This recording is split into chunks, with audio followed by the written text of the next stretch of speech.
Alrighty, folks, before we dive into this episode, we've got to give a shout out to our amazing sponsor, Peak Productions. Nothing like the sound of crisp quality. And speaking of quality, Peak Productions deliver top-notch videography to elevate your business social media game. Absolutely. They create videos that not only look fantastic, but also drive real engagement from promos to storytelling. Peak Productions has the magic touch. So, if you want to stand out online, hit up Peak Productions.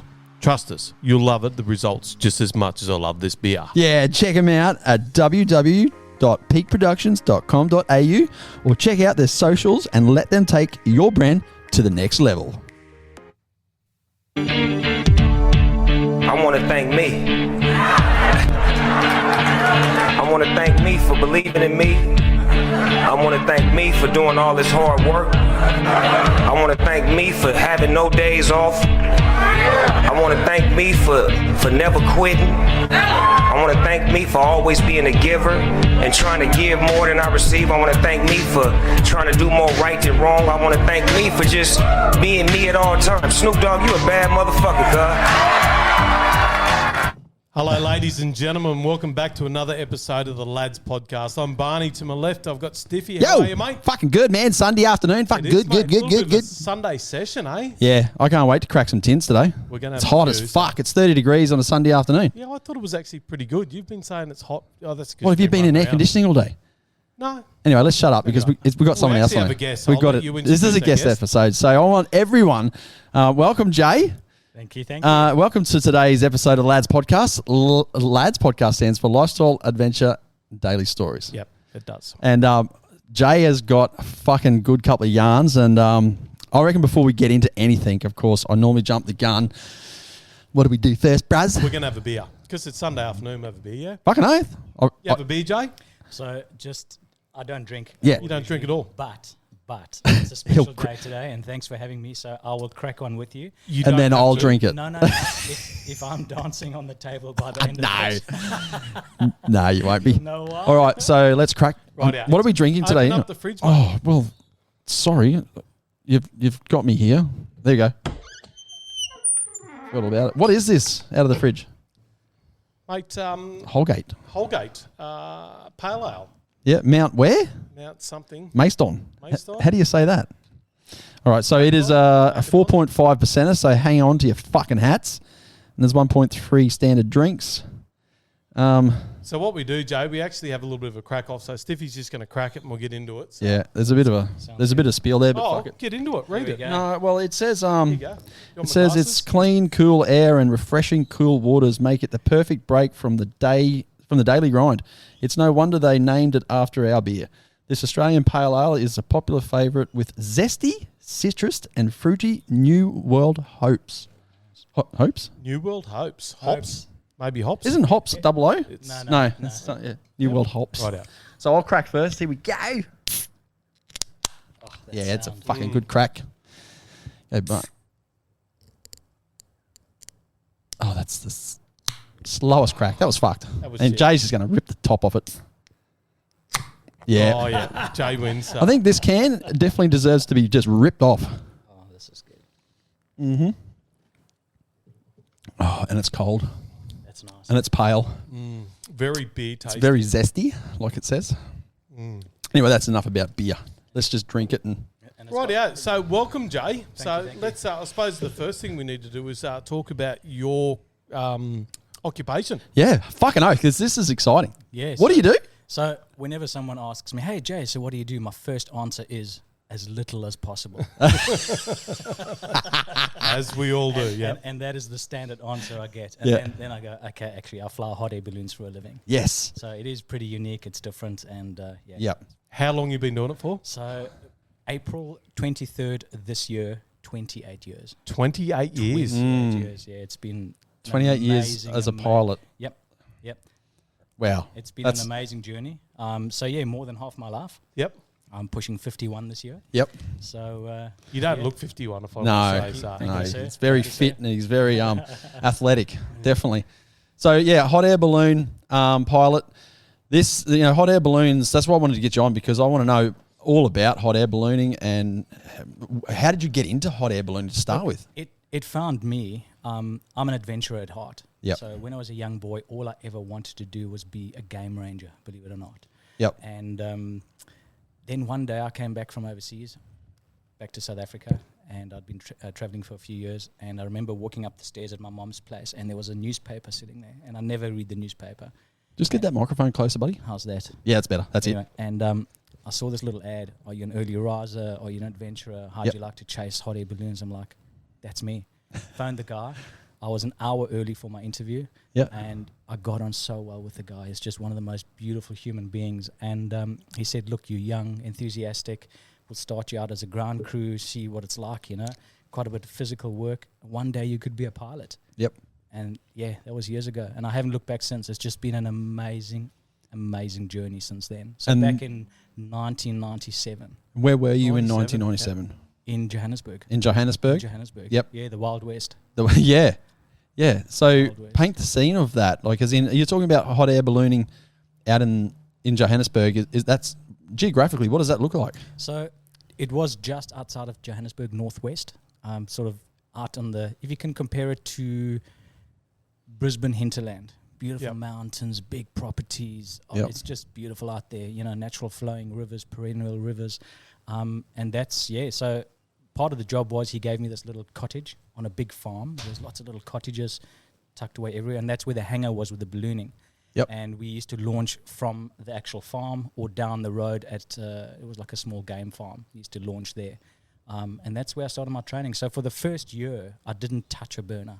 I was on the ground crewing, getting to know what it's like to be on the ground, getting to know ballooning in and out from that perspective. Yep. And then one day he said, you're ready, you're young, you're humble, you're ready to to take it to the next level. Yeah, right. And then, he gave me a small balloon and said, off you go, do your hours. And the training is very similar to a fixed wing or helicopter. So small balloon, you're talking like I'm talking a 2-man balloon. Yeah, like right. a tiny basket, Yep. just, maybe 2 tanks, and that's it. Yep. And I did my training, did my standard, I think it was 12 or 16 hours. Yep. And then from there you go into the bigger balloon. So it's the same as fixed wing or helicopter where you go like class 1 up to like a class 4, different ratings, Yep. And in ballooning here in Australia, it's up to a class, used to be class 5 now, they've changed it slightly, but it's like single turbine, multi-turbine, or piston, multi-piston, same thing. You've got to go through all those levels. Yep. However, in ballooning, it takes so much longer. You're looking at about 7.5 years full time before you can fly one of those big balloons that I fly now. Yeah, right. So not because it's that difficult, it just takes a long time. It's 1 hour a day if the weather's good. So you can imagine to log on 100 hours, Yeah. it could take you a year. Yeah. So unless you're actually working in the industry, getting your hours up, Yep. it's very, near very impossible. difficult. So I'm sitting at, I've done 5,500 flights. That Yep. could take someone 55 years to do. Yep. I'm very lucky that I'm sitting at, close to 4,000 hours. But whether you're flying a small balloon or a big balloon, the feeling is the same, just being out there and always know where you're going to start, not quite sure where you're going to finish. That's Yeah. one of my main things. Like, I've been up in a balloon before and sort okay. of watched them drop the foam down to see where the air's going, like below you and stuff like that. Very interesting. But you're at the mercy. It'd be like me jumping on a sailboat. I'd end in New Zealand because I wouldn't know how to turn the thing around. Not quite like a sailboat. Sailboat, 2-dimensional. You're on the water. You can do left and right. Yep. Ballooning, 4-dimensional. Left, right, up and down. You can't do, you really got to work those winds. Even while flying this morning, I flew this morning and a passenger asked, so Jay, do you know where we're going to be landing? And I said, absolutely, 100%. She says, where? I said, on the ground. On the ground. I said, destination unknown at the moment. But for me, I get to the shed really early. I check out all the different weather models and I go, okay, in my brain, I'm going, okay, the winds are going from here to there. The prevailing winds at 2,500 feet are 100 degrees, 7, 8 knots or 15 knots. If I take off from there, I should get there. Wherever I'm going, what are my options? If I miss plan A, I got plan B, plan C. So today, I landed at plan A. But I already thought about it 10 minutes into my flight and went, okay, if I climb up to 2,000 feet, I'm going to get into that 070, go up and drop down over the Logan and then run the lower winds, which is a 90-degree difference to what I had, higher up. And, I landed from launch site to launch site. I nailed it. Yeah, right. Nailed it. Yeah, it's a good feeling when you're flying and you're going, okay, if I can make it there, that'll be good. And you're using those little winds, a little wind going there and a little wind going there. And I call it feathering a balloon. Can you see the winds, like Sometimes with the you can. reactions So, of clouds or? On the surface, I can certainly see if there's wind coming from the south to the north. So little sounds like maybe a bit of smoke or ripples on water. Yep. Or if I'm dropping down, I can see the tops of the trees are thrashing. I'm going, okay, it's windy down there. But most of the time, I'll get my ground crew to go to a certain area and say, hey, just check the winds for me. So he'll let a little helium balloon go. He'll put a compass reading on it and go, okay, Jay, on the surface, go 030, 5 to 7 knots. And I'm going, awesome. Okay, I'm currently traveling 270, 8 knots. If I drop down over there, run into that wind that he's given me, I should be able to get there. And then always keep plan B or C and D in mind, because if you miss it, which is easy to do, then you got to have a backup plan. Because you got to remember, I've got 24 people's lives on board. Yep. Yeah, it's a big basket. There's no room for error. So what weight? Okay, so what weight are you running? So the forward momentum of a big balloon like the one I flew this morning, you're looking at about 17 tons of forward momentum, not actual weight. No, inertia, as like inertia. A ship Yep. and a train. Wow. The all-up weight this morning was just under 2 tons.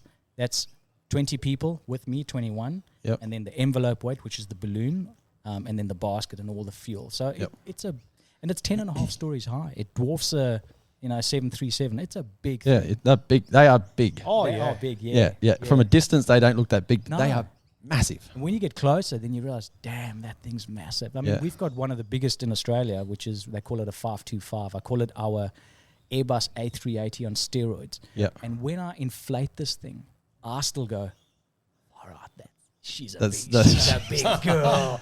Get all that So do air you in talk her. about volume of balloons? Yes. Yeah. So volume you talk about in cubic feet. Yep. So basically think of a basketball. Yeah. So the one I flew this morning, 450,000 cubic feet, which is a lot. That's 450,000 basketballs, As I said, about 10.5. Oh, no, that's actually 12 stories almost. And then you got the bigger one, which is not really taller, but just she's a big girl. She's got big hips. A big girl. Yeah. Yep. Oh, yeah. Yeah. So there's a lot more to it, so many people go, wow, there's so much more to it, And why do you have to burn? And why are you burning while coming down? And I go, well, if I don't burn, we'll be part of the scenery very quickly. Yeah. The balloon's cooling down the whole time. So I've got to replace the cooling of the air. I've got to burn to replace that. Yeah. And if I'm coming down and not replacing it, then it's a problem. Yeah. And with your experience, do you feel that instantly, like just through your feet, through your hands, through your... So people go, how do you know when to burn? And I go, you know what? For me, it's a gut feeling. You feel it. It's for me, it's like for you, like riding a motorbike. You just know when to change. Same with you, Bonzi. You know when to change gears. You just got that feeling. Yeah. Within the first 30 seconds of launching, I can tell you exactly how I'm going to be flying, whether she's heavy, what the conditions are. And it's just a gut feeling, And it takes many years to get that perfect level flying. Yeah. And junior pilots, especially balloon pilots, it's so funny. You watch them. What too much? What too little? What too much? Yeah. They fly like yo-yos. So yeah. And the seasonal changes too, like atmospheric conditions, temperatures, Big time. Summer, winter, Absolutely. daylight, So, humidity, ambient temperature, which is the outside temperature. The type of balloon you're flying. The size, and the age of the balloon. Yeah. So for me, it doesn't matter whether I fly a little balloon, which is like a private balloon where a couple and the pilot fly, or the very big one with 24 big Aussies on board. Yeah. I just react or respond accordingly to the conditions. Yeah. So I adapt to those conditions. Yeah. And for me, it's like riding a bike. I literally get in and sometimes I actually wonder, how did I get here? Have you ever done that driving back from work? I have. Shit, you know what? I actually don't remember how did I get home? Gee, that was quick. Yeah. I fly a balloon like that. It's just, I was meant to fly balloons. It was my calling. And for me, what I love about ballooning is sharing that experience with people. Yep. When I got people coming up to me going, man, that was amazing. It was a bucket list thing, or I never thought, I was so frightened of, heights, and that was great. And just to see that to me is soul food. Yeah. Yep. People sometimes 100%. say, do you ever go in a little balloon on your own just for a joyride? I'm like, nah. You just can't share it. I want an experience shared, and you can attest to this. An experience shared is so much better especially like when you're riding bikes Yep. with your mates. Yeah. Sometimes you want to go out on your own. That's what I take my motorbike for. But sharing it with other people, it's just so special, man. It really is. And must be with like when you got 23, 24 other people on board, the experience then just to see their reaction, like, especially if they haven't done it before. Well, that's a funny thing, I used to think that if people are quiet in the basket, and it took me a while to work this out. I'd be flying and everyone's so quiet, and I think, okay, are they bored? And then I'd start talking more, and then eventually I realized, hang on, I thought, let me just watch people a bit more, and you can see them, they're going, and I can see they're just taking it in. And they're going, there's no noise up here besides the burner.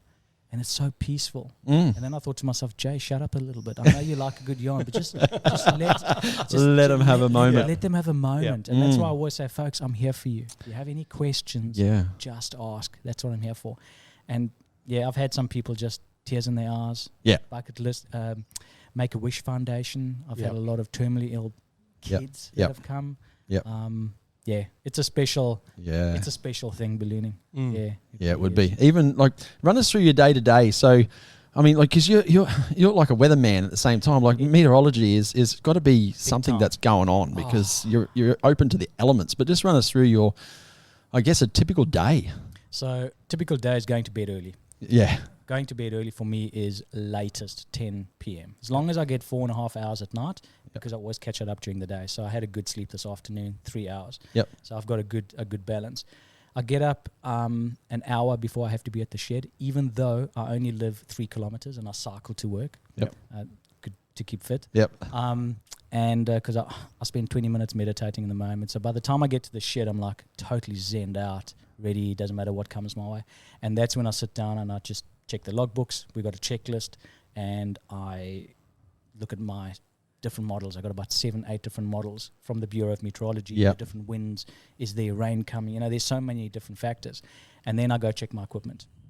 I go make sure it's all filled up, everything's 100%, and then we go out and we... so that part of the morning, is that when you also go, okay, today's not a good day for flying? Do you make those decisions then? I usually check the day before. Many days in advance. I'm always looking at the weather, always. I get mates on motorbikes phoning me. There was a guy doing a ride saying, Jay, can you check the weather for me for Tenterfield? Because I got all these paid apps, and I do, mate, you should be okay. You might get a bit of rain on the Thursday by lunchtime, maybe a thunderstorm, but you should be all right. But it becomes part of your life. So yes, I watch the weather all the time. And even when I'm driving somewhere where I've never been, I'll look out and I go, man, it'd be cool to launch there. Or could you imagine flying a balloon? It changes your life. It changes your life. So weather is so important, and taking off nice and early, because if things change, and they do, we have a thing in ballooning is that there's always a guarantee that the wind will change. 2 guarantees. One is you will land. All right. And 2 is that the wind will change. Obviously, as the sun comes up, that's when the weather changes because temperatures change. Not always. It depends on the time of year. You were saying earlier about the season. So winter time, we get that cold layer of air called an inversion, which gets crispy. People think, are we going to get cold up there? I'm going, no. Winter time, we're going to get warm up there. Once we climb up into that cold, above that cold inversion layer, which can be 0 degrees here in Bowie's, it gets crispy out here. And you're getting up into 7, 8, 10 degrees warmer. How high? Is that like 1,000 feet or? That depends on how cold it is. For instance, this morning, a very shallow one, summertime. It was maybe only 200 feet. And then it started warming up. You can feel it.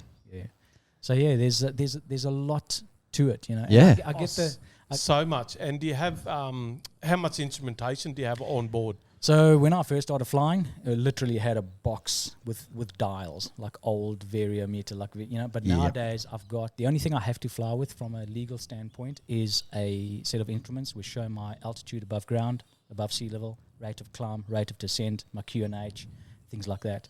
But I've got a big iPad, so I can see all the land we're allowed to land on, not allowed to land on, and I've got a GPS.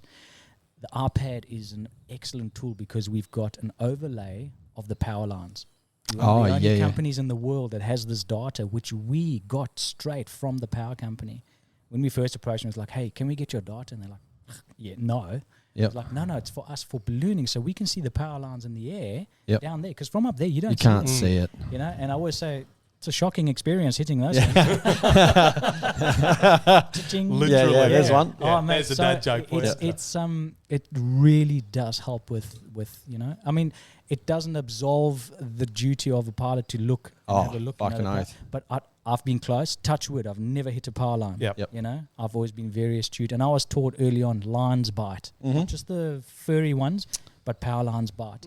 Most balloon accidents around the world, especially in Albuquerque, where they have that balloon festival, you get like 500 balloon power lines. There might be, always, every year, there's someone dying, hitting power lines, getting electrocuted, and it's ugly. And helicopter pilots don't like those things either. No. Crop sprayers, same thing. So, so instrumentation's come a long way. But the nice thing is, if I lose any of that while flying, I just go back to my roots. Poof! I just feel it. Yeah. Yeah. Yep. And that's the way you've really got to sort of learn that way, because if that does go down, you're not going to be able to fly it. Technology's a tool, but it's not it's a tool. the whole gist of it. So Yeah, Yeah, that's why I reckon cars these days, like sort of kids learning to drive in a car these days, you've got all this bloody instrumentation that's sort of going on. Yep. If they lose all that or jump in an old car, they're screwed, aren't they? So yeah, but also when they're not taught to use the technology in a car. I'm getting this off subject, but I know Paul, this V8 supercar driver, Paul Morris.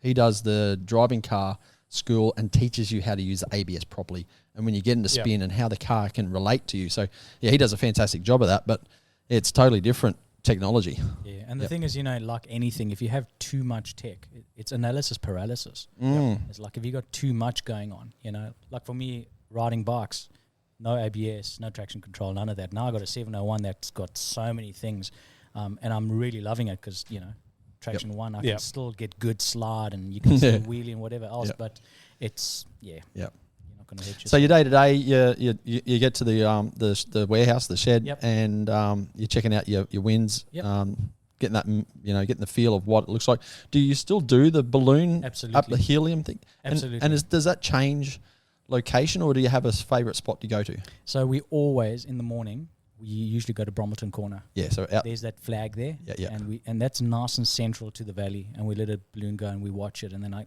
it climbs at about 300 feet a minute, so I can put a timer on and I go, okay, it's climbing. Like this morning, perfect example, on the surface, 020 up to about 1,000 feet, and then hard left.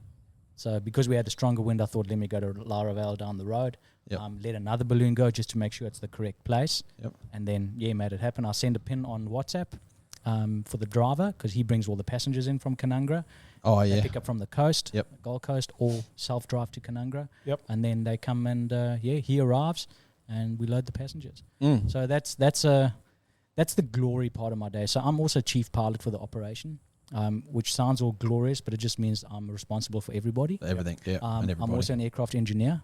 I'm also a CASA flight instructor. Anything and everything to do with ballooning, I've got the qualification in Australia. I'm also on the board for writing the new regs with the Civil Aviation Safety Authority.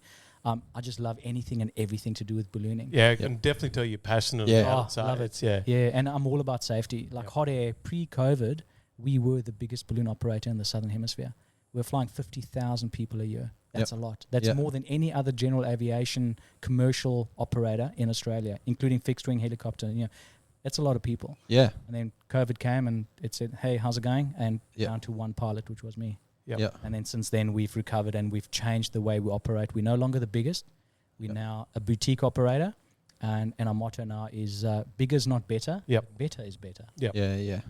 So, Quality over quantity. 100%. And we've still got the operation up in Cairns. So I flew up in Cairns for 11 years before coming down here. Oh, you would have seen so many beautiful places. Obviously, that's where balloons go, because it's about the scenery and stuff. So 100%. I've seen some amazing things. And the other lovely thing about ballooning is that no 2 days are ever the same. So you may have 2 or 3 days where you've launched and landed in the same area, but how you get there is totally different. Totally different. And even when I do check flights, I do currency check flights for pilots. I'm thinking while flying, geez, don't go into that wind. It's how you get there is totally different. So you can have 4 pilots on board and each one of us would have flown different. Whereas with a fixed wing, you got to come, approach 270, you got to do all that stuff, and it's all pretty much the same with slight variances. But with a balloon, man, oh man, there's so many different things you can do. Yeah.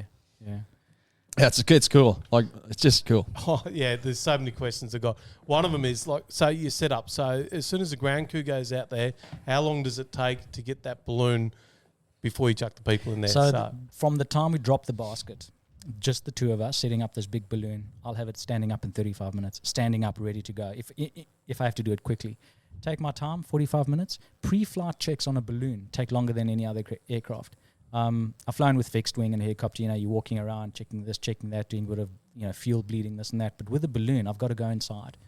There's just a massive, complex network of ropes and pulleys in there, like a lot. I've got 5 ropes that are in the basket with me. Yep. None of them help me go left or right. Yep. But they all have a function. Yep. And they're all inside the balloon with all these pulleys and everything. So I've got to make sure nothing is twisted. Then I put a bit of air, let it breathe, and then... Yeah, right. I'd love to take you guys. Yeah. 100% I want to Yeah, go. yeah. Tell us how, or for the listeners, tell us how do you steer it?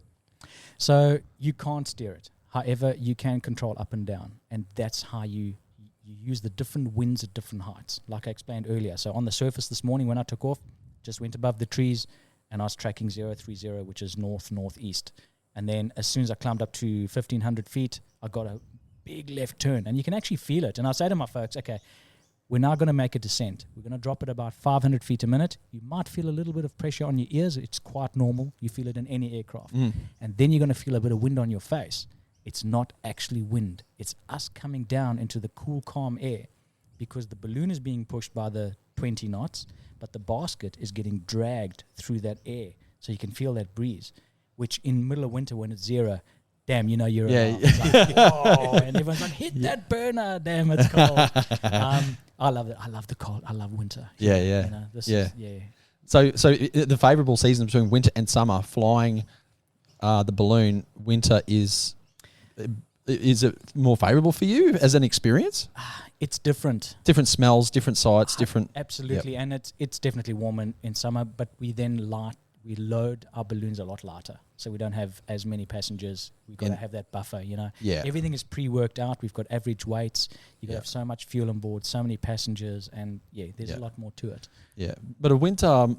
Now, I don't know if it's right or not, but a winter's morning compared to a summer's morning, I'm just imagining most, you're going up to watch the sunrise, aren't you? And the landscape and whatnot. Of course. The sunrise in winter, is it a longer sunrise or a shorter sunrise? As in that moment of, wow, it is... It's different every time, and it doesn't matter whether it's winter or summer. It depends on how many clouds there are. Yeah, There's so many different elements. Is there a high pressure or a low pressure sitting over us? How clear is... There's days where I can see Gold Coast clearly. You can only see it from 3,000 feet, but Brisbane we can see often. And certain days it is crystal clear. Yeah. Like I've done a flight from Coralbin Airstrip a few times. If the wind's really strong out of the southwest, we launch there, which is a long flight. And as you're taking off, and it's crystal clear, and you see the border ranges, and you can see all the crevices, and it's phenomenal. Yeah. So everyone, all your listeners out there, actually, we're based in the Scenic Rim. Just to give them a geographical idea of how you mentioned Gold Coast and Brisbane. So we are, an hour west of Gold Coast. We're an hour south of Brisbane. Scenic Rim is where we're at, and Bow Desert's the sort of hub central of the operation, and you fly out from there. But that's just wanted to give the listeners a bit of a geographical pin of where we're talking about, the Scenic Rim. And being Bow Desert, it makes it sound really dry, but it's actually named after another town in England called Bow Desert, which is after a French name, and it's got nothing to do with the desert. I've actually learned something today. There you go. I've actually learned a lot of things today. So how much I will retain is not clear. But I did not know that. So I've learned something. Yeah. So ballooning is just, you live for it. It's your passion. You love it. And it started off in Johannesburg. In South Africa. Right. So, that's right. and let's go back to Johannesburg because, like you were, this is a game where you used to fly the balloons from was a game farm. Is that what you said? So I spent about 2 years on that farm. It wasn't a game farm. It was just a beautiful property out in the mountains. And then they offered for me to be operations manager of the balloon company, which they owned, that flew over the second biggest national game park in South Africa. Okay, so for anyone that doesn't know game park, what's a game park actually? Game park in South African terms means animal safari. Yep. So this particular one is the second largest. It's called the Pilanesberg National Game Park. It's the place called Sun City. There's a big resort right on the edge of it. It's a volcanic crater. So big round, 55,000 hectares. big place. It's got the big five. So rhino, leopard, lion, all the dangerous animals. Yeah. And yeah, when they said, how'd you and she was my wife at that stage. Yeah. How'd you like to go and run the operation? I'm like, absolutely. Under one condition, I learned to fly big balloons while I'm there because I wasn't commercially rated yet. I was still just private flying. And they said, absolutely. So we lived there for 6 years. And I flew over the Pilanesberg for 6 years. Yeah. And I have seen everything from the air. I've seen lions hunt. I've seen crocodile and lions have a tug of war on the edge of the water for a kill. I've seen hippo give birth. I've flown low over trees where all of a sudden you see a leopard. I've seen it. Yep. Just it's phenomenal. An amazing experience. I've had a few, oh my God, situations flying in the game park. Yeah. Actually my whole career, all different times, I've had lots of, I always say. So the ground crew are out there running around these animals too? Yeah, but they're in vehicles, They're in vehicles. We're kind of going into, we're going into territory where you might not be able to get a vehicle. Now we're stuck on top of a mountain. There could be lions there. It could be whatever, True. But I always say that I have this motto, and I say this to all pilots too, actually even to my kids, my girls. You don't become a good sailor in calm seas. You need to experience these things to make you stronger, better, as long as you learn from them and then you remain humble, So I've had some interesting stories. Yeah. That is a good analogy. Like it's the whole thing of life too. Like when you learn things when at the worst. So don't you? Yeah. Have you had any moments that you want to share? Oh, okay. So funny enough, when you said have you got early on, while I was saying I've had some interesting ones, there was one which I haven't told you yet. Yeah. But we used to take off right next to a big lake, and there's hippos and crocs and things in there, and so this particular day, I think I only had like 6 people on board. So took off, going low. You watch the hippos pop out of the water. It's just beautiful. Get to the middle of the lake, and the wind stopped. Like literally dead, nothing. I went up 8,500 feet, okay? The game park looked like a tiny little dish. And I went back down 45 minutes later. I'm in exactly the same spot in the middle of the dam. There's crocs and stuff in there. And I'm quietly myself. Yep. And then a little wind just took me back to the launch site. Oh, you're kidding. And I was like, that's when you know this was meant to be. Wow. Can't land here. Can't park there. Can't park there. But the scariest thing that's happened to me to date, not only as a balloon pilot, but as a human being, and growing up in South Africa, I can tell you some stories afterwards too, but is we were setting up this one morning, same balloon, the one that I got stuck on. We're setting up early in the morning. I'm a qualified game ranger now, so my childhood dream, I'd made that a reality. Yep. I did all my game ranging courses. So not only could I do guarding from the air, tell them, okay, that's this animal, that antelope, that bird, but now I'm also flying balloons, so double whammy. Yep. This particular morning we're setting up, and the sun's not quite up yet. It's just getting a little bit of light. And I'm working at the top of the balloon. Now, it's a long distance, about, a good 40-odd yards at the top of the balloon, and we're putting the parachute in, which is like a plug at the top of the balloon. Yep. And then all of a sudden I hear oof, oof, and I'm like, oh, my heart just sank because I knew exactly what that sound was. It was a lion. Now, the rule of thumb is keep eye contact, walk back slowly. Yeah. Not a sausage. Like for some reason, Not a sausage. For some reason, my gut said run. Run. And I had Daniel, my ground crew, with me, and I just ran. Oh. And I remember it all of a sudden went. Did you trip him over? Funny thing is, I'm running and I'm thinking everything. It was like slow motion.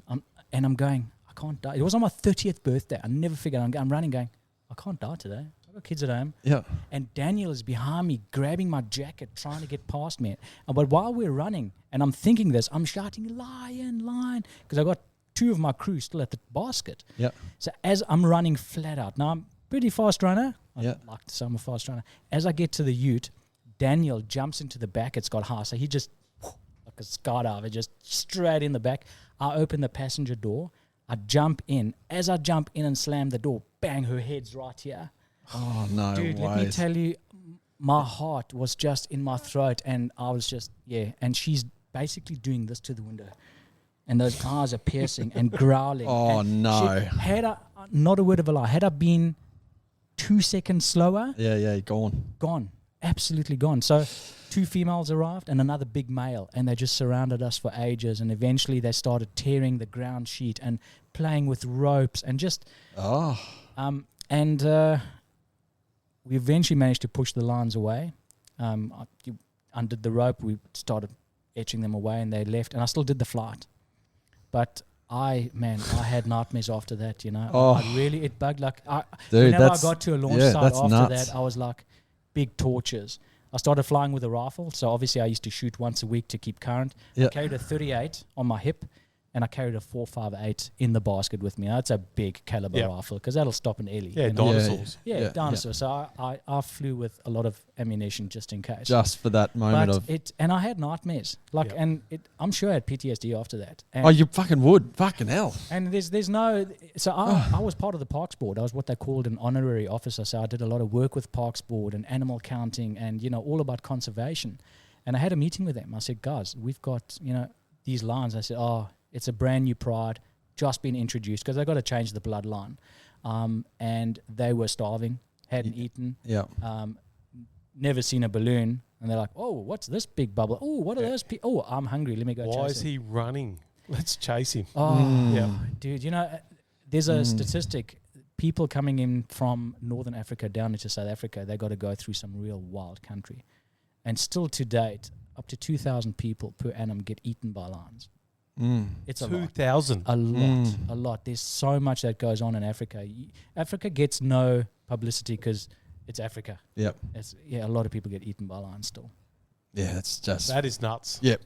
My wife actually asked me this weekend, she said, would you go to Africa and do a horse trail with us? I said, no. Yes, I've done it. Yep. And it's awesome because you get really close to the animals. Yeah. And it's wonderful. They don't see you as an individual person. They see the horse with a big funny shape on the back. Actually, they don't even see the shape. They don't see that. They just think it's the horse. And you can get really close to antelope. Giraffe, no. You get close to the horse, doesn't matter. You can kick it. It can be your favorite. It will not go close to a giraffe. It will not. It's the funniest thing. Yeah. It's just they just stand back, won't go closer to a giraffe. And hippos. Hippos are more dangerous than lions, aren't they? So hippos are responsible for more deaths than any other wild animal in Africa. And they are 100% herbivores. Yep. So they eat grass. Why do people get eaten by them? Is during the night, they go and graze. They'll go up to 40, 50 kilometers, or can travel really far to get good grazing. Early morning, they want to get back to their water. They're on these little trails. Local people are there with their buckets going down to the river to get water. Anything standing between a territorial bull and his females or his water, it's gone. Yeah. Most bodies that are found from hippo deaths are literally bitten in half. So they've got 80 centimeter canines, of which 35 to 40 centimeters in the jaw. And when those incisors come together, they're sharpening all the time. And have you seen a hippo run? Dude, you will not outrun a hippo. No. Those things are fast. As. Yeah. They are, yeah. I've never been chased by hippo. I've been chased by lion. I've been chased by elephant. Yeah. That's enough. That's too many things for me right there and then. I'm not going to Africa. No. I tell you what, it's. I say to everybody, it's a beautiful, wonderful place to go visit, and I do suggest everyone goes because it's amazing. However, it's not a place to raise a family, but to go see the safari and see the countryside, and the people are beautiful and warm. It really is a great place. Yeah. So what age were you when you left South Africa to come? Was it straight to Australia from there? So funny story again. So in 2000, my father-in-law immigrated to Canada.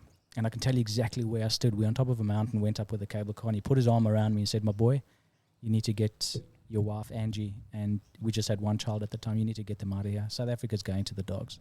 Yeah. And that planted the seed. And then in 2004, I started messaging a friend here in Australia saying, look, I'm thinking of coming over. He put me in touch with Hot Air, the company I work for now. I've been with them for almost 20 years. Yep. And and they said, come on over and, you're going to have to redo all your commercial licenses because nothing's recognized in this country, literally nothing. So I came over, I spent about just over a month, passed all my exams and flew up to Cairns, got Angie to come over, my wife. We looked at it and they said, yep, how'd you like to be a junior pilot for 4 years on a 457 visa? And I was like, oh my God, that's amazing. When I got the initial offer, I remember, again, it's those pivotal moments in your life where you know exactly where you stood and the atmosphere and everything. And I remember getting this fax. For those of you who don't know what a fax is. Yeah. we'd like to offer you a position starting as a junior pilot, 4 years. This is your pay rate. All you have to do is come to Australia, but you have to. There was a page and a half of things I had to get done. I Yep. didn't even worry about what that was. It was just, this is my This is it. ability This is done. to give my girls a brighter future. Yep. And it took us 4 months from the time I said yes to landing in Sydney. 4 suitcases, 4 of us, nothing. Yep. Nothing else. Few $1,000s in our pocket because I'd spent all our savings coming here and and we're a young family. I mean, Angie and I were very young when we started our family, and what an adventure! We were excited. It was just straight to Cairns. That was straight to Cairns. So. And I had no idea Australia had rainforests. Like when we first went there, like, oh my God, look at this place! Yeah. It was amazing, and what a place to raise. And how kids. long were you in Cairns for? 11 years. 11 years. So you'd know the area. Oh, and I have a joke with the other pilots. The only consistency of flying in that place is the inconsistency of the weather patterns. It's always a challenge up there. Yeah, Coming off the tablelands and oh man, the winds are their own microclimate. Beautiful area up on the tablelands there. Yeah. So what made you move? So obviously from Cairns to Bow Desert, or Yes, no. So in 2007, that's when they opened the operation here. So it's been going a while. Yep. They offered me the job to come down here and start the operation as their ops manager, and I said no. I said I'm racing mountain bikes, sort of semi-professionally. I thought, I was a sponsored rider and that, and I was like, I'm not leaving my mates and my cycling. Some of the best riding up there. Yep. Even though the girls said yes, we'd love to move down here. Anyway, 2016, they said, Jay, how'd you like to go down to the Gold Coast and actually fly on the Gold Coast? So we've had 2 other pilots who wanted to try that because it's challenging flying on the coast. And I said, I'm up for the challenge. Yep. Yeah, but you got to fly with transponders, controlled airspace. It's a lot of work. I'm like, I'm keen. You know? And also my youngest daughter at that stage, she was a dancer, so she was going to go to one of the fancy performing arts schools on the coast. So everything worked out perfectly. And that's why I came down here, was to start that. And I did. I got the flights off the ground. I actually still hold the record for one of the longest flights on the coast. Oh, right. From Burleigh Heads, south of Burleigh Heads, near Coolangatta, all the way up to Jacob's Well, the whole coast. Oh, in wow. balloon. And how's this? On that day that I did it, I didn't know I had done it. I took a small balloon and I flew just my family. Oh, wow. Just us. Oh, that's pretty special. And it was an anniversary flight. It was, again, on the 23rd of April, and I'd been ballooning for like 20-odd years. Yep. And I was like, well, I just did the longest flight with the family. It was phenomenal. Yeah. It's Yeah, just wow. little reminders every now and then that, you're good here. Yeah, You're doing yeah. what you're supposed to be doing. Yeah. Yeah, So, nice. yeah. So that's the longest flight. That was one of the questions I actually had in my head. So that's it was about how many Ks? almost 50 Ks. 50 Ks for people that don't know the land. Yeah, So. almost 50 Ks. I've done longer flights, distance-wise and time-wise. Yep. But yeah, that flight was spectacular. Mm. Some of my most beautiful flights have actually been on the coast. There was one, I don't know if it was 10 years ago, 15, 20 years ago, where it went out to sea. 30 years ago. Was that 30 years ago? Yeah, so so a long time ago. And it went out, and it was out a fair way. Yeah. And there was Drama. drama with that, but it did come back, I or did it? don't think it came back. I'm Oh. not too sure. But the guy took off from Ormo. Okay, so that's northern Gold Coast, for those of you that don't know. And with westerly winds. Like, Yeah. dude, what are you doing? Yeah, No okay. instrumentation in those days. Yeah, let's just go. And yeah, So, out he went. went big blue paddock. Here we come. Yeah, yeah. Stay on the green stuff. Yeah, That's it. Yeah. Not for me. Yeah. Oh, yeah. But there's been some flights where I've taken off from, say, near Madruba and flown low over Kumbaba Lake, like a meter off the water, and you see stingrays and sharks, and you're going in among, and then you pop up again, and you keep on going further down towards Jacob's Well. It's a beautiful area. What a job. Oh, it's What a pretty job. specky. Yeah. Look, Yep. every job has its sacrifices. Mine's early mornings. Yeah. And there's, looking after a lot of people and being responsible for a lot of people. As I said, I do a lot of training, but I've got such an amazing team around me. Yep. Everything starts at the top. If you've got a good leader at the top, it all trickles down. Yeah.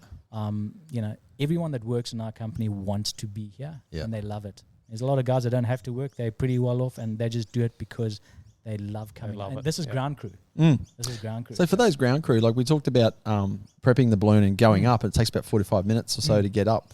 When you come down and land, the ground crew then, you've got control of the balloon, but you've also need them to. So if the wind blows up, have they got to help with trying to secure it? Yes, there's all different SOPs. Like we've got what we call our exposition, which is like our Bible, and you've got all the different SOPs in there, and everyone needs to be signed off on that. And there's training every 2 years. Anything quicker than 7.5 knots when you're coming into land, which is about 12, 13 kilometers an hour, the crew just stand back because it's fast enough to come down and let the basket tip over. And I brief for that. When I do the briefing in the morning, I go 2 types of landings. One is an upright landing like we are now. Second type, a little bit quicker, few bounces, basket tips over. It's a lot of fun. I was just on the cusp this morning of having that. But my last flight, the one I did last Monday, man, I landed at 14.5 knots. It was fast. And it was fun. Everyone's giggling, everyone's right down there. And you got this thick padding, at the base of your, at the base of the basket and right behind your back padding. So it's nice and comfortable. Right. And so that means you're then skidding? So not skidding. So you're coming down and what you want to do is just bring it in level enough, just above the grass. And then you switch off all the pilot lights, your 4 burners, 4 pilot lights, all with their own fuel source. So make sure nothing's lit up.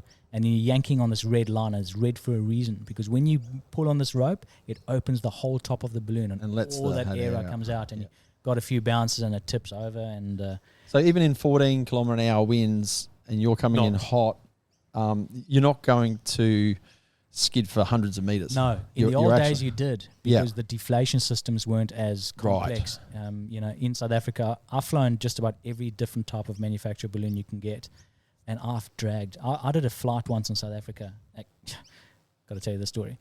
We coming into land, just myself and my instructor, and I had to learn what it's like to be in strong winds. Like the wind was so strong, the gum trees were shaking. And we probably came in and landed. I'm not kidding. It must have been. Is the balloon out of shape with those winds? It can do. It can get kicked sideways and your basket's moving. It's pretty uncomfortable. Anyway, we're doing I'm sure we were doing 50 k's an hour, and we dragged and dragged and dragged. And when I get nervous, I giggle. So I'm like, when we stopped, we tipped the basket over, and first of all, we were just covered in dust and sand. All you could see was my eyeballs and my teeth, apparently. And the side of the basket was just ripped to shreds. But that we dragged forever, and that's why when you're coming into land, you got to make sure what's further down. What's down? What's downwind? With all this, are there power lines? Are there trees? Are there buildings? All that type of stuff. So because obviously you need to leave that grace room for the balloon to then fall or land itself. Yes, and deflate. That's right. Yeah. Because it doesn't deflate straight on top of you. It correct. If the winds, if it's very gentle and calm, then if you pull that red rope without someone pulling that rope, then obviously it would come down on top of you. Yeah. Where's the worst place you've landed? There's quite a few. There's a few. There must be one memorable that you went, okay, so no. I actually thought, and if there's any balloon pilots listening to this and they will, I actually thought this day, I was still early in my career, the same blue balloon, the one that was chased with a line and the one that was over the lake, this particular flight, 4 people on board, we're flying, and the wind was quite quick, so it took me from the center of the game park towards the resort. And I was getting a bit cocky. Mother Nature said, here's your wake-up call. So we're making a descent over this beautiful cricket pitch, big field. And while we're descending, I said to my face, doesn't get better than this. Look, we're coming down on the cricket pitch.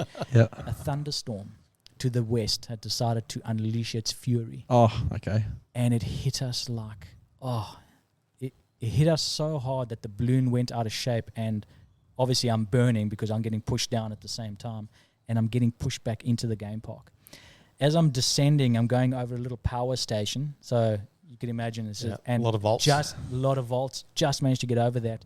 And I'm looking at my fuel going, I actually don't have enough fuel. I'm going to run out of fuel soon. I'm going back into the game park. Where I'm heading over is all mountains, no access.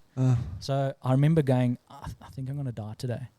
Anyway, so I'm not telling my passengers this. I'm cool, calm, collected, junior pilot.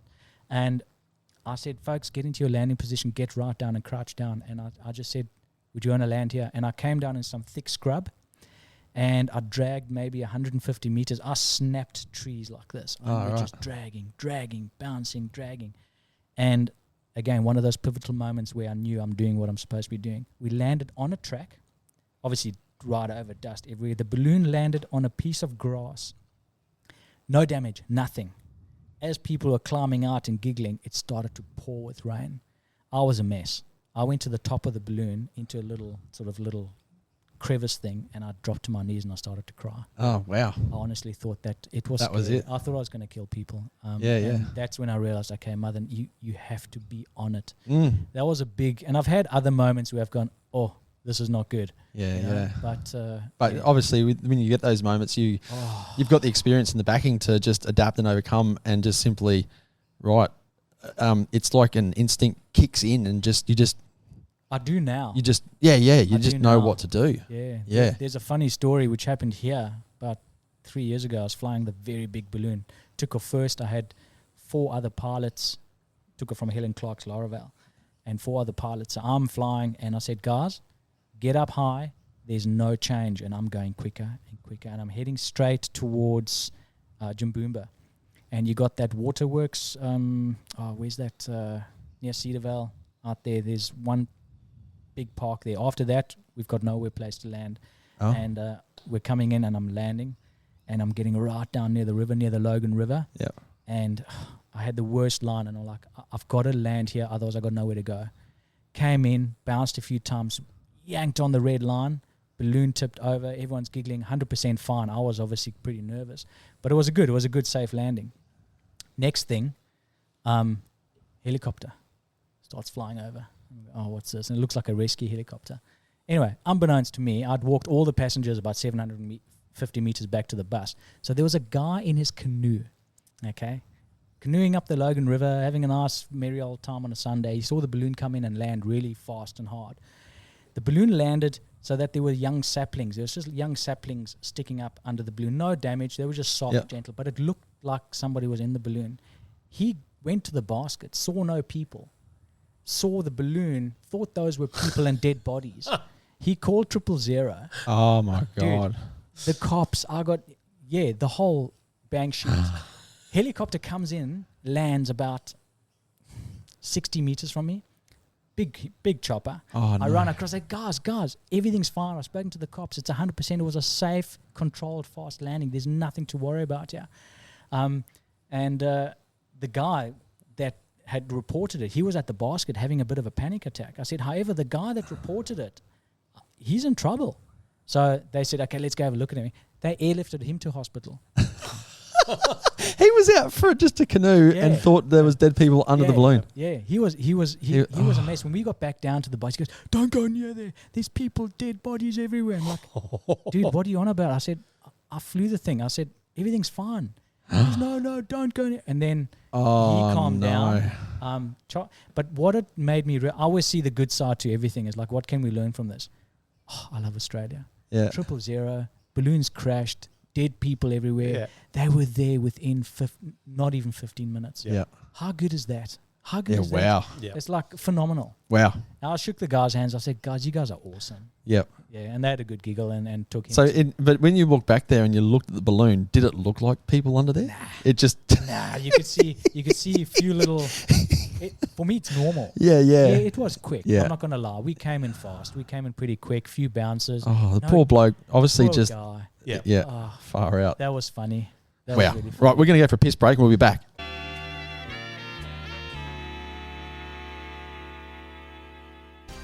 Today's episode is also brought to you by TC Coolers. If you're looking for something unique, some custom gear to make your business stand out or your man cave even better, Then TC Coolers has you covered. TC specialises in custom stubby coolers, air fresheners, drink coasters, trucker hats, and much, much more. and if you've got an idea, Thomas will make it happen. From design to delivery, he will ensure pickup is quick with top-notch quality. Whether it's for your business branding, party favours, or just to add a personal touch to your space, then they can do it all. Visit TC Coolers on Facebook today and let's bring your vision to life. Right, where were we at to? We're talking about something. What were we talking about? Oh, That was a good sure. We're talking about beer. Yeah, 2 seconds ago. More beer.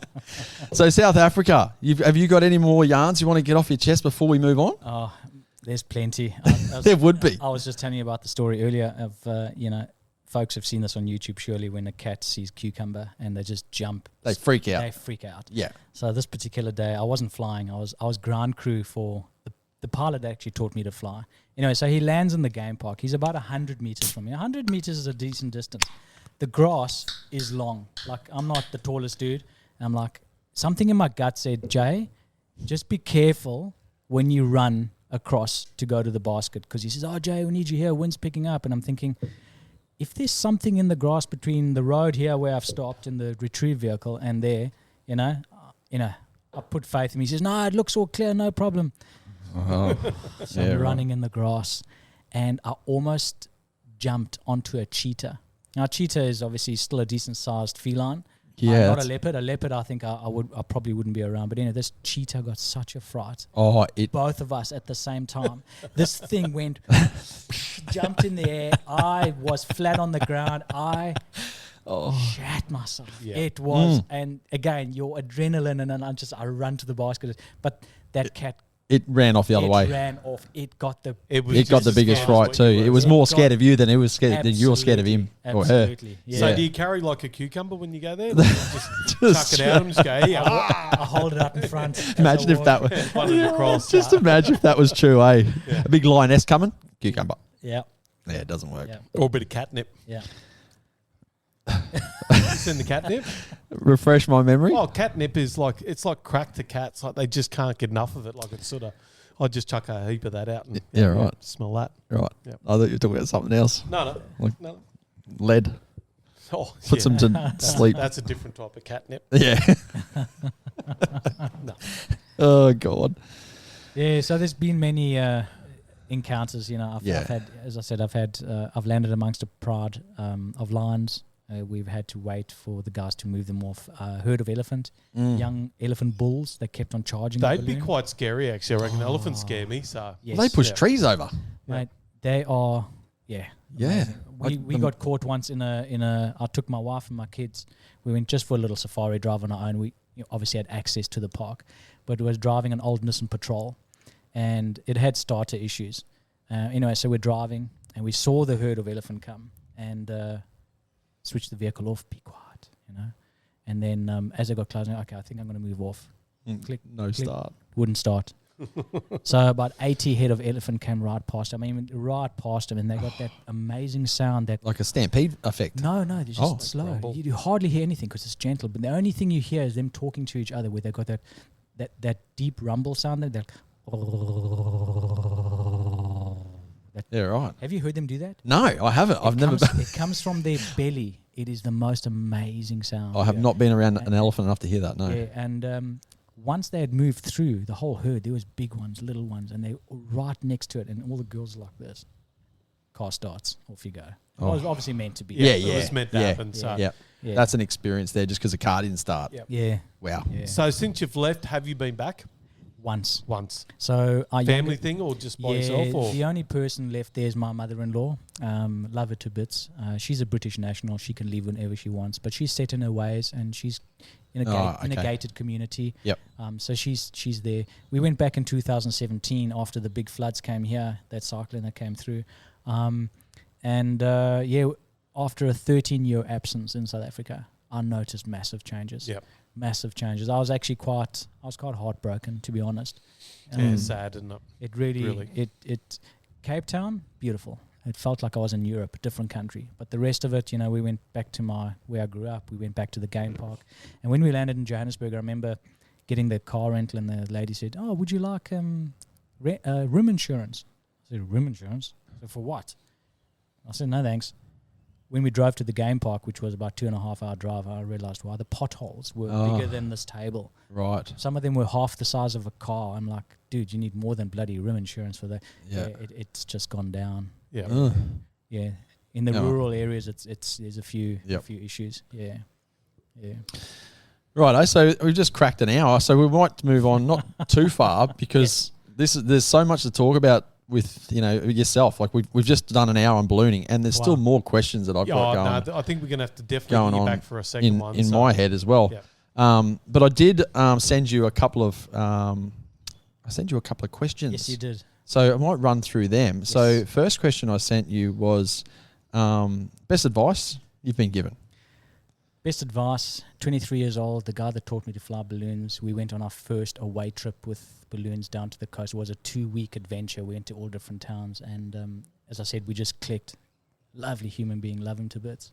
And he said to me, because he was very successful, in all sort of aspects of life. And he said, success, it's pretty simple. Just be happy. He says, if you're happy, everything else falls into place. Mm-hmm. Relationship, spirituality. Yep. If you're happy, just be happy first, and everything just falls in. You'll find more evidence of being happy in every little bits of life. Yep. And I've maintained that all these years. Be happy, and there's actually 2 as well. If you didn't want, Keep going. Keep going. Yeah, another keep one going. is don't sweat the small stuff. Yeah. Because it's all small stuff. Yep. So the same guy, his name's Marty. Shout out. I'm going to share this once you guys air it. Yeah, definitely. He gave me a book in 2003, a book called Don't Sweat the Small Stuff. It's All Small Stuff by Richard Carlson.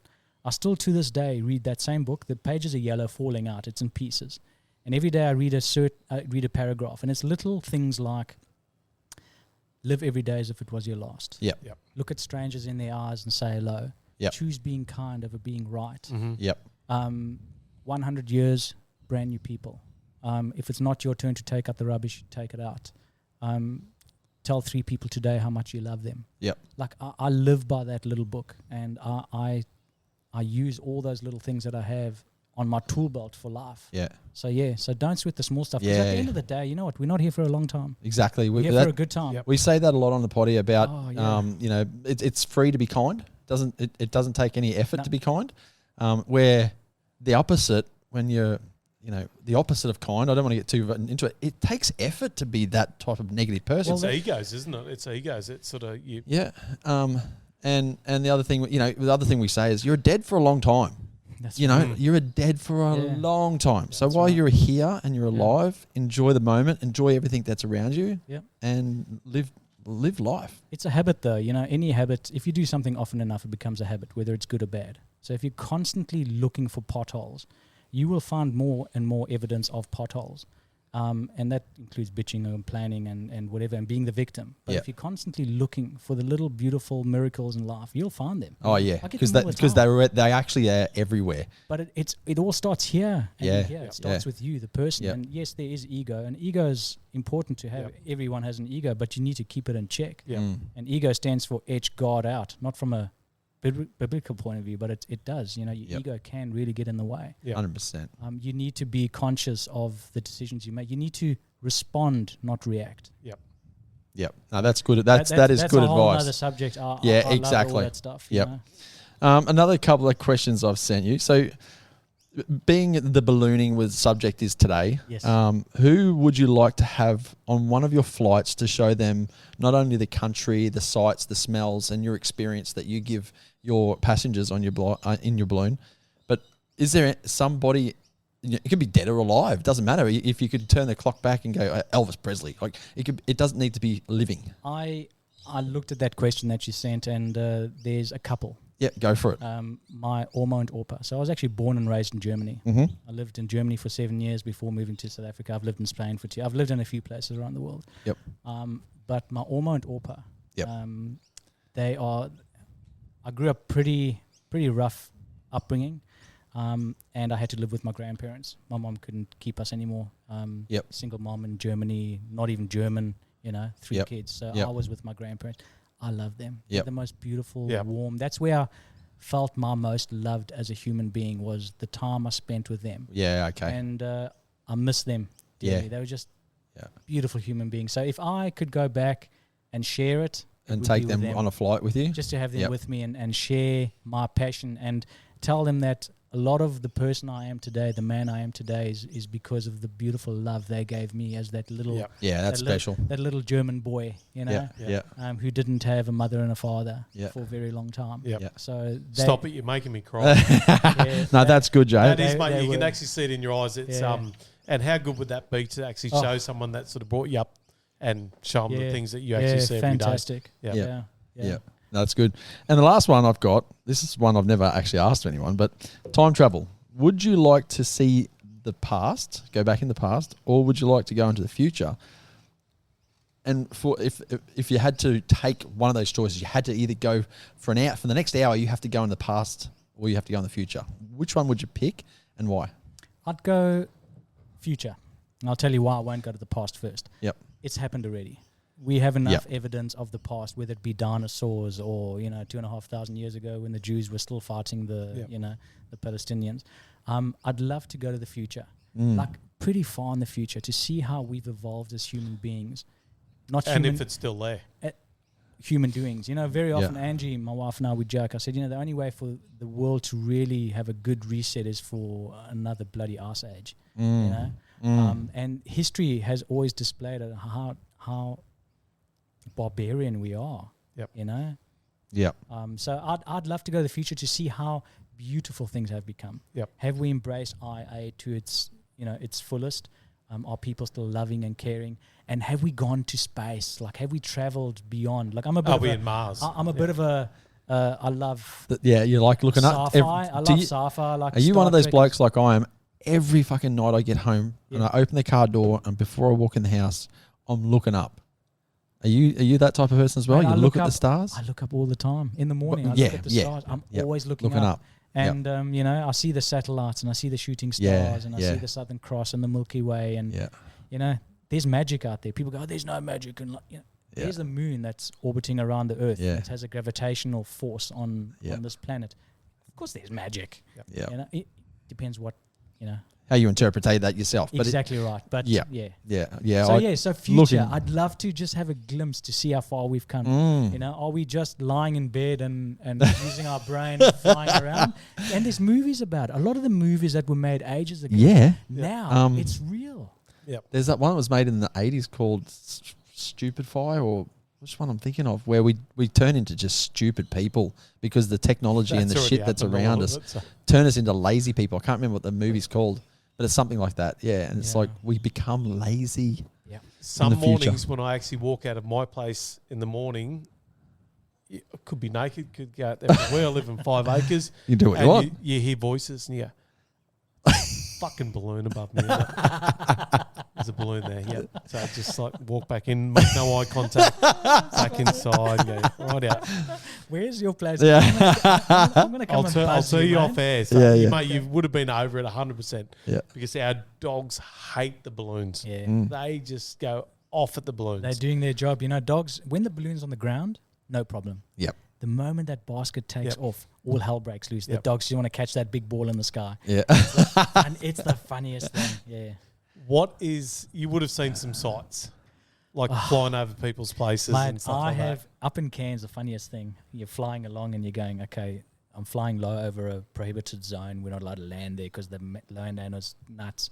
And as I'm flying, I see the crop and I'm going, no way he doesn't want us to land out. Yeah, that's not a tomato plant. That's not a tomato plant. That's not tomato. Yeah, definitely not. That's some herbal tea going on down there. That's that's the Winnie Greens. Yeah. Unbeknownst to people, so a hot air balloon, we have an exemption from the Civil Aviation Safety Authority that we can come as low as we need to help navigate for safe landing. Yep. So sometimes we have to come treetop height. Most other commercial all other commercial aircraft have to stay a minimum of 1,000 feet over a populous area. Yep. We can come right down. Yep. So yes, I've seen all sorts of things. Hilarious things in people's backyards. I've landed in some tight areas.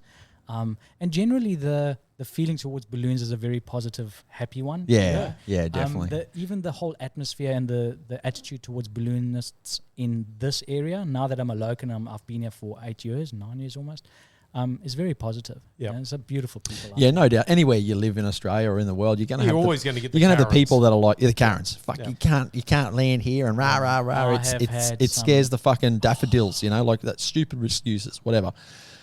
I've had some very interesting landowners. Very interesting. I've had some confrontations. Yeah, crazy. I've had a guy come out with a gun ready to shoot us. He actually shot at a balloon a month later, was arrested. Shooting at a commercial aircraft. You're shooting at a commercial aircraft. You wonder what's going on in people's lives and you're doing that sort of stuff. Like but it's the internal issues. It's like road rage. It's got nothing to do with the incident. It's got everything to do with what is going on in your life. 100%. Yep. So, Yep. They just think fucking aliens is going to come out and, Yeah, I used to be there. When I grew up in South Africa, I was an angry young man. You know, if someone cut me off, I'd chase them. I've had... Barney does that yesterday, didn't you? Yesterday. Or this morning? No. I did Barney's actually have some road rage the other day, but yeah. Yeah, it's when not someone worth it in merged on me Australia. when I was sort of doing lane splitting. Yeah. So that's another story for another day. We're not allowed to do lane splitting in Australia. It's called lane filtering only at less than 35 kilometres an hour. And Or is not it? in a school That's probably zone. why they merged on me. Yes.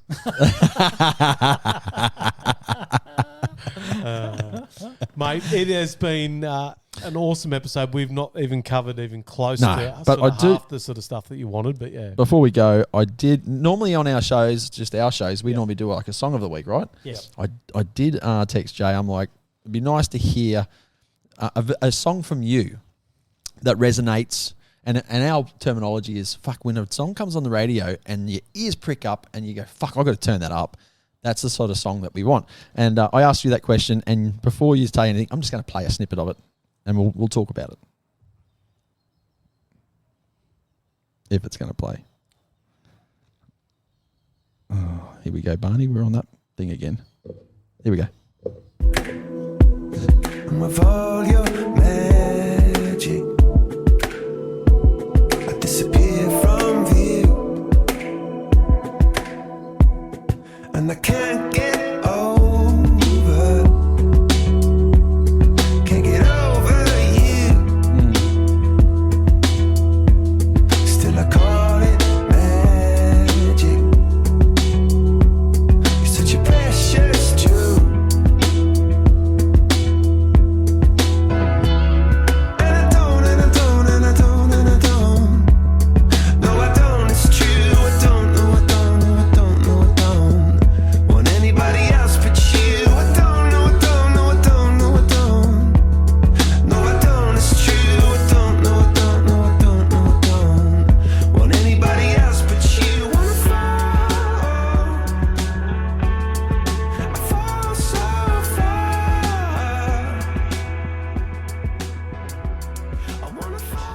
So that's an awesome song by Coldplay. It's called Magic. So obviously that's something special for you. Yeah. So Yep. I'm sure you guys have gotten to know me a little bit now, and you know I was talking about magic earlier, but yeah, I got goosebumps just even listening. Yeah, to it. so do I.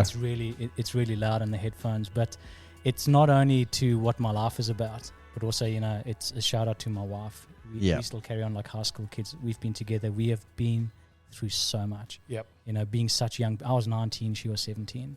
And we were gifted with a child that had medical issues, still has today. So we were still kids ourselves, and we've been through so much. Yep. Mm-hmm. Life really threw us a lot of lemons, and we made lemon margaritas. Yeah, that's good. That's really good. When as soon as I heard the song, I'm like, yep, okay, this is this is about your wife. Yeah, This is something special. I love Coldplay. It's I just love it. There's a lot of meaning to their music. Yep. But also depends what mood you're in. Sometimes I won't listen to that. It'll be something more beaty. Yep. It just depends. But yeah. Coldplay. But that's the one song, like I said, Yes. that's the one song that really strikes a chord with you, that it comes on the radio, and it might be just, like I said, you're driving out to the site where you're about to take off, and it just happens to play on the radio. Yep. You're just like, fuck this, I'm turning it up. Good mood. Yeah, this is going to be a good day. Yeah, when a song like that comes on for you. For sure. Yep. So no, that's awesome. Well, Jay, thanks, mate, for coming in. It's been an absolute honour to have you on. Now we have got a special present, a stubby cooler for you. It's just not here because didn't organise it, but I'll get it to you very shortly, Tommy. If you listen to this, when are we going to drop this? Tomorrow morning, Tuesday morning. Anyway, Tuesday. TC Coolers. We heard his little ad there before. He's going to look after you with a stubby cooler. Awesome, that's going to have. Actually, I might even get Jay to pick his own photo off his. Yeah, send it over and we'll anyway. We'll sort that out. Make it on the stubby cooler. Cool. So it's been absolutely great to get a Sunday afternoon again. I mean, it's awesome outside. Not even a breath of wind. It'd be phenomenal. Do you look out there like right now? There's no wind. You know what? I take my dog for a walk twice a day, and in the afternoons I walk in a quiet area on the other side of town near the cemetery, and I'm going, I could be flying right now. Like this is amazing. Yeah, like I mean, realistically, in the afternoon, the winds can just pop up. You can do afternoon flights. Yeah, well, That was going to be my question, Yes, you actually. can. So it's not just a morning thing. No, It here can we be. don't because it's too hot. But like places like Canberra, you can do afternoon flights. Yeah. And in places like France or Europe, you can fly all day, like the French Alps, Yep. because it's so cold and Like- stable. Instantly, I'm thinking Alice Springs in the desert because in the afternoon, evening, it does drop temperature-wise. And, of course, you've got no geographical problems out there, as in, like, housing estates or power lines or... Yeah, the challenge is with afternoon flights, and this is my experience, I haven't done that many, but you're usually taking off in quicker winds and you're landing in slower winds. Oh, But did I say Alice Springs? I meant Ayers Rock, sorry. yeah, Same thing, Same but walls, yeah, different yeah. eyebrows. but it starts getting dark. If you miss a place, you know, Yeah. I was crewing once for a guy who eventually Oh, yeah. missed Plan D, and he was flying in the dark. Oh, fucking hell. And he ABC just- gone D's. ABC's gone. Yeah. And if I do come on again, I got to tell you another. Blue Oh, mate, we're story. having you Mate, back well, on yeah, for sure because yeah, there's more to... absolutely, There's, so- like, the time today's just gone really We haven't quickly. even Like, touched it's on the adventure bikes. and- exactly. There's I know, so much so more much we're- that we want to talk about. Yeah. But yeah, like I just saw a breath of wind out there now with the trees blowing. But yeah, the afternoon flight would be also a different experience Sure. at it. But yeah, landing in the dark and then trying to pack up in the dark. No thanks. Yeah, no. No, taking off in the dark. Yep, good. Because you know the light's coming. You can be night rated. You get a night rating. That's why we don't take off before first light. Otherwise, you have to have a night rating. which is a Yeah. different qualification. You have to have special lights and CASA clearance. And Yeah. too much hard work. Yep. Yep. It already sounds like a lot of hard work. Oh, there's a bit in it when you think it's Big just a going on. balloon, but it's not just a balloon. There's so much more packing in behind it. Yeah. Yep. Yeah, it's phenomenal. So, yeah, thank you very much, Jay, for coming Thanks, on today. guys. We'll I have really you back appreciate in the near future. I'm out of here. Thanks for coming on. Thank you. Seas by. Come on, let's go. I don't know what comes next, but I couldn't care less. I refuse to be stressed. There's no fear in my chest. Hit a move with my step.